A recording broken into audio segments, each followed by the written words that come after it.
அஸ்ஸலாமு அலைக்கும் வரஹ்மத்துல்லாஹி வபரகாத்துஹு.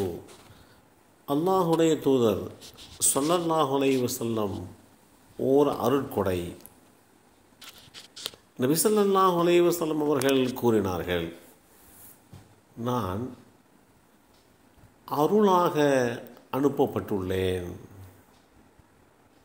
இந்த செய்தி அபூ ஹுரைரா ரலியல்லாஹு அன்ஹு அவர்கள் மூலமாக அறிவிக்கப்பட்டு ஸஹீஹுல் ஜாமிஅ என்ற நூலிலே 2502 என்ற எண்ணிலே பதிவு செய்யப்பட்டிருக்கிறது.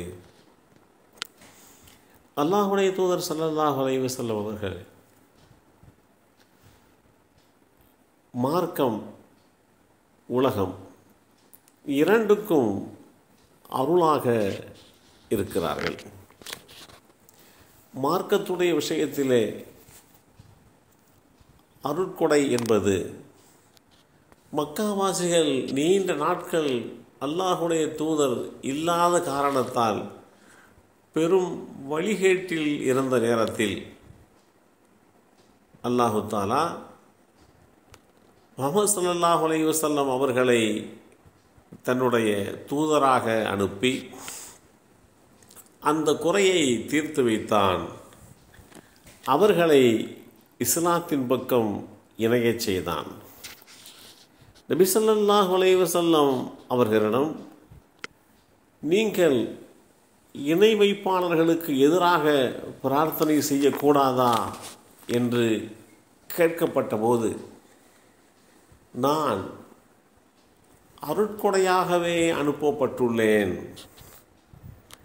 என்று அல்லாஹுடைய தூதர் ஸல்லல்லாஹு அலைஹி வஸல்லம் அவர்கள் பதில் சொன்னார்கள். என்னுடைய நிலையையும் மக்களின் நிலையும், என்னுடைய நிலையும் மக்களுடைய நிலையும் ஒரு மனிதனின் நிலைக்கு ஒன்றுபட்டிருக்கிறது. அவர் நெருப்பை மூட்டினார். அவரை சுற்றிலும் அது ஒளி வீசிய போது விட்டில் பூச்சிகளும் நெருப்பில் விழும் இதர பூச்சிகளும் அந்த தீயில் விழுந்தன. அந்த மனிதரோ அவற்றை தீயில் விழாமல் தடுத்து கொண்டிருந்தார்.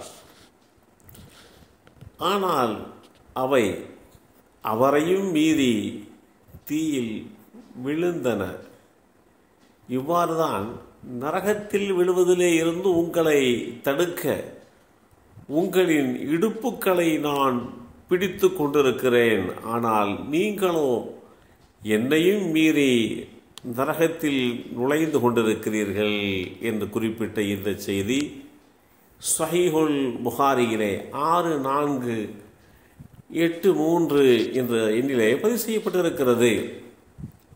அல்லாஹுடைய தூதர் ஸல்லல்லாஹு அலைஹி வஸல்லம் அவர்கள் அருட்கொடை என்கின்ற அந்த விஷயத்திற்கு 2 விதமான வியாக்கியானங்களை நமக்கு விரிவுரையாளர்கள், குர்ஆனுடைய விரிவுரையாளர்கள் சொல்லித் தந்திருக்கிறார்கள். அத்தகைய அமைப்பை வைத்து நாம் பார்க்கின்ற போது, நல்லோர் பொல்லார், மார்க்கத்தை பின்பற்றுபவர் பின்பற்றாதவர் என ஏனையருக்குமே அவர்கள் ஓர் அருட்கொடையாக வந்து இருக்கிறார்கள். ஒரு கட்டத்திலேயும் யாரையும் அவர்கள் சாபமிட்டதாக எந்த வரலாறுகளும் பதிவு செய்யப்படவில்லை. ஒரு அருளாக வந்தவர்கள் அருளாகத்தானே இருக்க வேண்டும், அவர்கள் ஒருபோதும் சாபமிடக்கூடாதே என்பதற்கு மிகச்சிறந்த எடுத்துக்காட்டாக அவர்கள் திகழ்ந்தார்கள். உறவினராகட்டும், தோழர்களாகட்டும், தொண்டர்களாகட்டும், எதிரிகளாகட்டும், யாருமே அவர்களை கொண்டு பாதிப்படைந்ததாக எந்த வரலாறுகளும் அவர்கள் வாழ்க்கையில் பதிவு செய்யப்படவில்லை.